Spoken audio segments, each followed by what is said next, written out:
Je vais encore leur raconter une histoire. Mais à force, j'en ai plus, quoi. Je fais quoi? J'en ai marre. Qu'est-ce que je pourrais bien leur raconter comme histoire? Mais moi, je sais plus du tout ce qu'il faut faire. Et elles s'en foutent, en fait. Ils s'en foutent tous de mes histoires. Franchement, je fais quoi?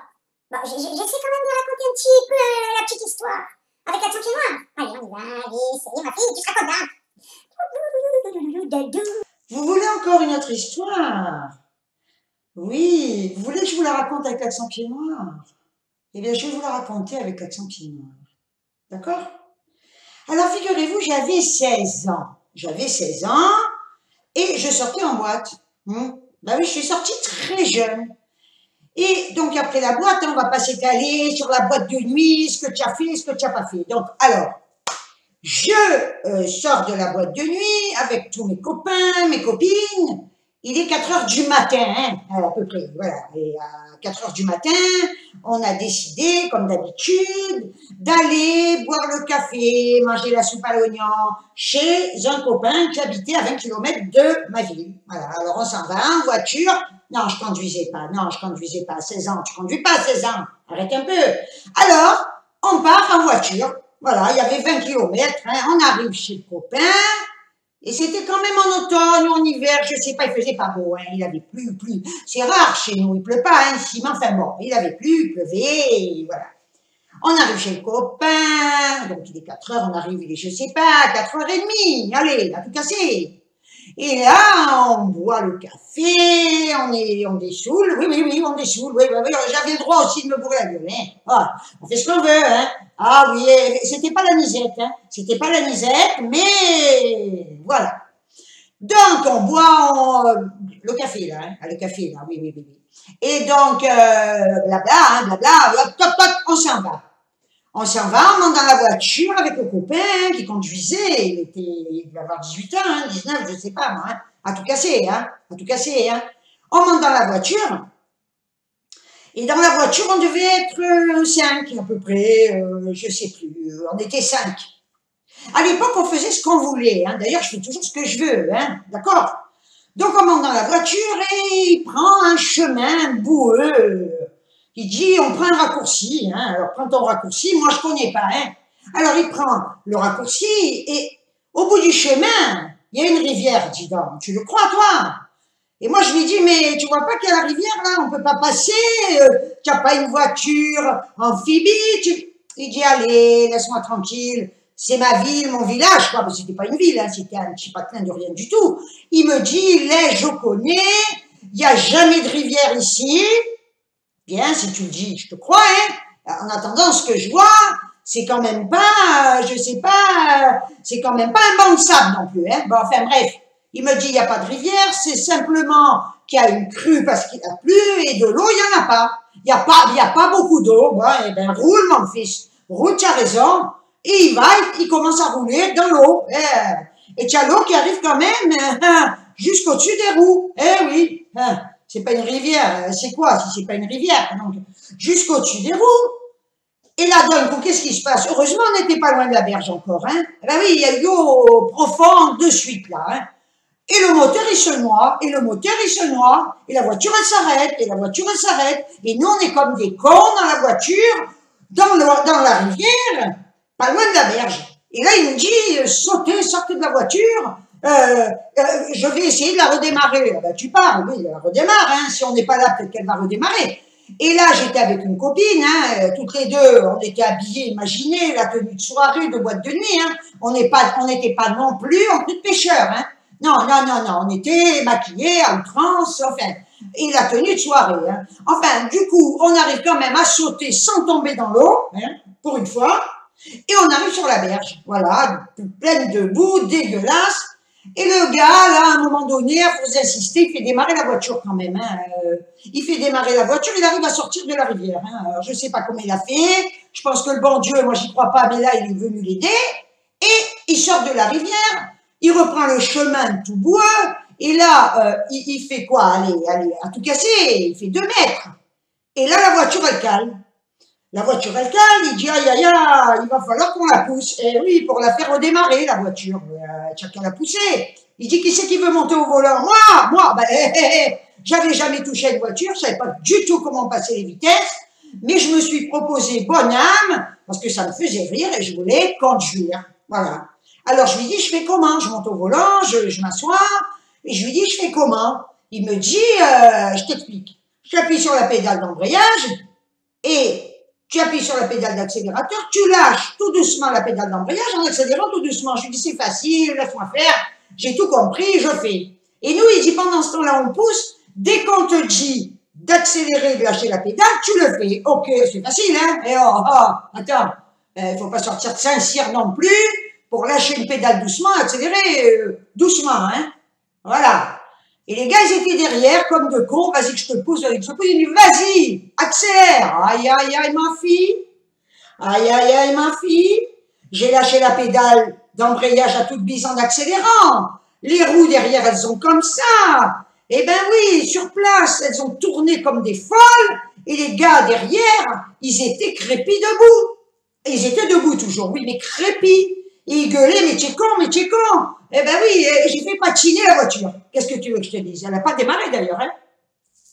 Ils se sont retrouvés crépis debout, ils sont arrivés vers moi, ils m'ont dit, descends, laisse tomber. Laisse tomber, j'ai laissé tomber. J'ai dit, ah, pour une fois que je veux rendre service, et même pas on me remercie. Oh. Enfin bref. Donc, du coup, il y a un gars qui est monté, qui a pris le volant. Du coup, nous, on a poussé avec ma copine. Hein. On a poussé, elle riait comme une malade, hein, de les voir comme ça, crépis. Hein. On a poussé la voiture. Tu le crois, toi, qu'elle a démarré la voiture? Eh bien oui, et oui, il a réussi à faire démarrer la voiture. Grâce à nous, hein. Ah, c'était pas grâce à ses pédales hein, non plus. On a tellement poussé qu'il a démarré. Et là, il nous dit, je vais y aller tout seul, hein, parce que plus il y aura de poids dans la voiture, plus elle va s'embourber, hein, la voiture. Tu m'étonnes. Alors, il nous dit, vous retournez à la maison à pied. Tu n'as qu'à faire comme ça. Donc, avec ma copine, on était une d'un côté, l'autre de l'autre du chemin. Ben oui, on n'est pas marché sur le chemin. On marchait sur les côtés. Hein. Tu me diras, il n'y avait pas non plus de circulation. Hein. Donc, on marche. Dans la boue, on avait les chaussures. Je te dis pas dans l'état où elles étaient, les chaussures. Hein. Et d'un coup, ma copine à côté, mais d'un coup, je la vois pas tomber comme ça. Elle avait les pieds collés. Oui. Essayez, hein, tout le monde le sait. Hein. Quand vous marchez dans la boue, à un moment, ça colle. Hein. Enfin, moi, j'ai eu de la chance. Hein, tu me diras. Voilà. Et donc, la fille est restée collée, est tombée comme ça, la tête sur le côté, remplie de boue. Eh oui. Voilà. Alors, tu te doutes bien que j'ai pas été la ramasser, tellement je riais. Hein. Je la regardais, j'ai dit, putain, mais tu refais la même de l'autre côté. Ben oui, parce qu'elle avait un côté écrasé, rempli de boue, et l'autre côté brochingé, quoi. Hein. Je lui dis, refais la même, tu tombes et tu tournes la tête de l'autre côté pour qu'il y ait un équilibre. Hein. Enfin, bref. Donc, elle a réussi à se décoller quand même, et on continue, et l'heure, elle tournait, j'avais 16 ans. Je me disais, mes parents, quand je rentre, ils me tuent. Hein. Ah, ils me tuent. Hein. Et on continue, donc on arrive enfin à la maison, on n'était pas non plus à 100 km. Hein. Non, on arrive à la maison du copain, devant, on rentre pas. Et dehors, il y avait un robinet avec un jet. Là, qu'est-ce qu'il nous dit? Allez, nettoyez-vous un petit peu. Ah, ben, tu m'étonnes, on se nettoie un peu les chaussures, les souliers, comme on dit chez nous, on dit des souliers. Donc ici, on se nettoie les souliers, on se brosse un peu. Bon, enfin, on était quand même dégueulasses. Hein. Les autres, ils étaient remplis de boue, ils étaient dégueulasses. Enfin, bref. Donc, du coup, on arrive à faire tout ça et on reprend la voiture. Mais cette fois, le copain, il dit, on prend la route. Ah bah tu as raison, tu vas pas nous la refaire, le coup de la rivière qui n'existe pas, qui n'en est pas une. Hein. Quand même, déjà à un quart de la rivière, tu étais quand même dans l'eau jusqu'en haut des roues. Hein. Alors bon, on part et là il dit, bon, de toute façon, vu l'heure qu'il est, il devait être déjà 6 heures passées. Hein. Il nous dit, on va s'arrêter à la comment ça s'appelle? Ah, ben je vais pas trouver le nom maintenant. À la gare, on va s'arrêter à la gare, au café de la gare. Hein, il y a un an, hein, je sais pas. On s'arrête, il dit on va boire au moins un chocolat, un café, on va manger. Il était quand même très tard. Et moi je me disais, mon Dieu. Et ma copine, elle disait, mon Dieu, ma mère, elle me tue quand je rentre. Bon, donc on arrive dans le café de la gare, hein, le buffet de la gare, ça s'appelle un buffet de la gare. On rentre dans le buffet de la gare et là, vu l'heure qu'il était, qu'il y avait tous les travailleurs qui étaient en train de boire leur café pour partir au boulot. Et quand ils nous ont vu rentrer, Ils nous ont tous regardés d'un air effaré quand même. Ils se sont dit d'où ils sortent cela à cette heure-là, quoi. Dans l'état où ils sont, dans l'état où ils sont. Et oui, oui, on était quand même... Ben, non, on revenait pas des champs. Hein. Non, non, non, on n'était pas des paysans, on n'était pas des fermiers. Hein. Voilà. Donc, on boit notre chocolat, etc. Moi, je dis aux gars, ma mère, elle me tue, mon père, quand je rentre, il me tue. Les gars me disent, de toute façon, vu l'heure qu'il est, ma foi, qui te tue, bah, de toute façon, ils te tueront et t'aurais tué avant. Aïe, aïe, aïe, aïe, aïe, je me suis dit, ma fille, c'est la première fois de ta vie que tu découches à 16 ans. Et ma copine, pareil. Donc, on finit notre truc. Hein. En plus, j'avais un copain, très gentil le copain. Vu que je me caillais quand même, parce qu'il caillait, et j'étais quand même en toute soirée. Hein. Il m'avait prêté son imperméable. Ah, on aurait dit un épouvantail à moineau. Je te jure, l'épouvantail, l'imperméable. Mais l'épouvantail à moineau, je ressemblais plus à rien. Hein. Enfin, je m'en foutais, j'avais moins froid. Hein. Enfin, bref, il était gentil, celui-là. Hein. Donc, après avoir bu le chocolat, le café, il dit, je vous ramène, hein, chez vos parents, les filles. Hein. Ah oui, tu m'étonnes. Moi, je dis à la copine, je t'en supplie, pitié, tu viens avec moi pour expliquer à mes parents, hein, parce qu'ils vont me tuer quand je vais rentrer. Hein.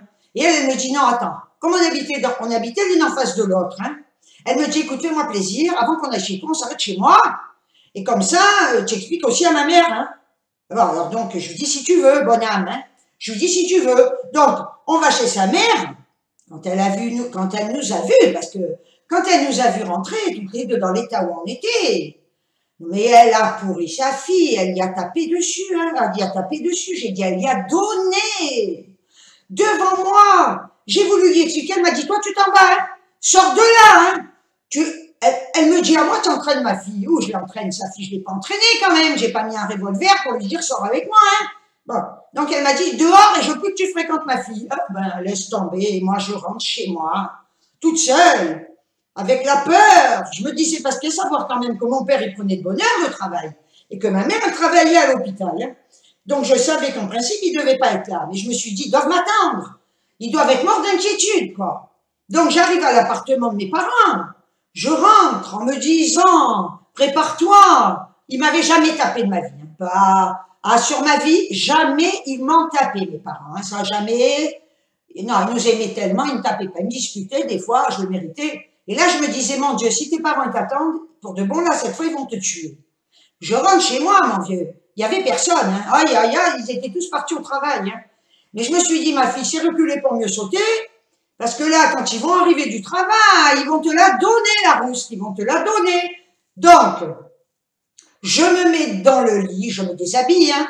Ah, je prends pas de douche, attendez, il devait être 7 heures du matin. J'étais morte de fatigue. Oh.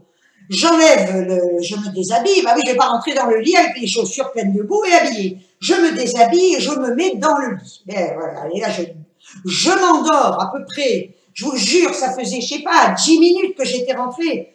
Vous croyez, vous, que j'entends la porte d'entrée s'ouvrir? Et là, je me dis, ma fille, c'est ta dernière heure, fais semblant de dormir, on te tuera pas pendant ton sommeil. Hein.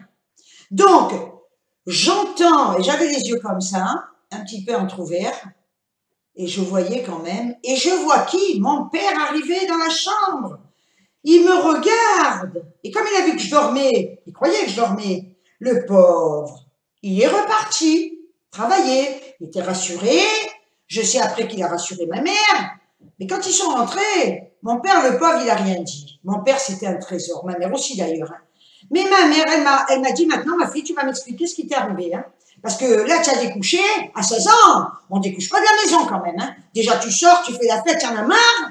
Et là, je lui raconte cette histoire. Vous le croyez qu'elle m'a pas cru? Mais je vous jure, mais c'était tellement invraisemblable que ma mère ne m'a pas cru. Je vous jure que c'est vrai.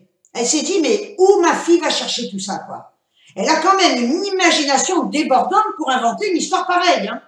Voilà. Eh bien, je vous jure que c'était vrai.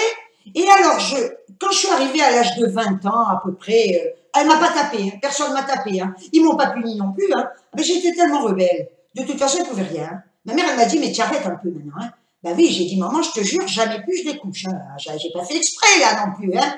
Eh bien, croyez-moi si vous voulez, quand je suis arrivée à l'âge de 20 ans, je me suis mariée, j'ai eu ma fille, et j'ai raconté à nouveau l'histoire à ma mère, je lui ai dit, tu sais, maman, tu te rappelles, quand j'avais 16 ans, l'histoire que je t'ai racontée, elle m'a dit, ma fille, qu'est-ce que tu étais quand même, mais où tu as été chercher une histoire comme ça? tu avais quand même une sacrée imagination, ma fille. Et je lui ai dit, maman, tout ce que je t'ai dit, maman, je te jure que c'est la vérité. Je n'ai jamais menti. Maintenant, il y a prescription. Si je t'avais raconté des bêtises, je te le dirais maintenant. Et là, ma mère m'a dit, c'est pas possible, quoi. Une histoire comme ça. Mais je ne t'ai jamais cru, ma fille. Et pourtant, c'était vrai. Alors, je vous la raconte. Voilà. J'espère quand même que ça va vous plaire. J'ai le droit aussi de reprendre l'accent que j'ai de ma naissance, hein, parce que dans ma famille, on parlait tous comme ça. Hein. Voilà. J'en ai marre aussi de parler comme vous. Hein. Donc maintenant, dorénavant, je ferai peut-être mes vidéos avec l'accent pied noir, si je veux. Je fais ce que je veux, j'ai l'accent pied noir, quand je veux, comme je veux, je le prends comme je veux. Par contre, quand je parle avec des pieds noirs, je peux vous dire que, peut-être pas comme ça aussi accentué, mais quand je parle avec des pieds noirs qui ont l'accent, en l'espace de 2 secondes, je me mets pas à parler comme eux. Eh oui, c'est comme ça. C'est dans les gènes, ça ressort. Alors écoutez, sur ce, j'espère que mon histoire vous aura fait marrer. Elle est plus longue que l'autre, celle-là, hein, elle dure un siècle, mon Dieu. Et alors là, je vous demande de vous abonner à ma chaîne. Non, pas de vous abonner. Abonnez-vous à ma chaîne si vous en voulez d'autres. Parce que j'en ai encore d'autres à raconter. Mais il faut vous abonner pour ça, tous ceux qui ne sont pas abonnés. Hein. Alors, soyez nombreux à vous abonner. Plus on sera nombreux, plus je deviendrai folle. Ah, c'est pas le but, hein. Non, c'est pas le but. Les pouces bleus, les pouces rouges toujours, je le dirai jusqu'au bout, toujours. Sur ce, je vous aime très fort. Je vous envoie des tonnes de bisous. Je vous aime encore de tout mon cœur et maintenant je vais à la neige. Hein. Allez, ciao, ciao. Hein. C'est pas très pied noir, ciao, ciao. Hein. Mais avec l'accent, ça va. Ciao, hein, ciao. Au revoir. Hein, je vous aime à la folie. Et je vous envoie des bisous. Eh oui. Et je reviens vite fait. Pourquoi j'ai pas de lunettes? Parce que je fais des essais de lentilles. Voilà, donc là je les porte, elle me les a mises à 10h, je dois les garder jusqu'à 16h. Hein. J'ai essayé une première paire, je voyais rien avec. Hein. J'avais 5 dixièmes, je voyais 5 sur 10, hein, je voyais rien. Ça laisse en l'air mieux, hein. Voilà. Donc c'est des, je vous le dis vite fait, hein, c'est des lentilles journalières, hein, voilà, qui doivent coûter une misère. Et comme j'ai un bon d'achat de 30 €, elles ne vont rien me coûter du tout. Alors, donc là, effectivement, hein, quand tu as des lentilles, ma fille, eh ben, crois-moi que les cernes, qu'est-ce qu'elles ressortent? Je le vois, hein, je le vois dans la caméra, là, hein. Regarde les cernes, mon Dieu. Enfin, en attendant, ça passera peut-être avec le temps, et cette fois, je m'en vais. Allez, au revoir, hein.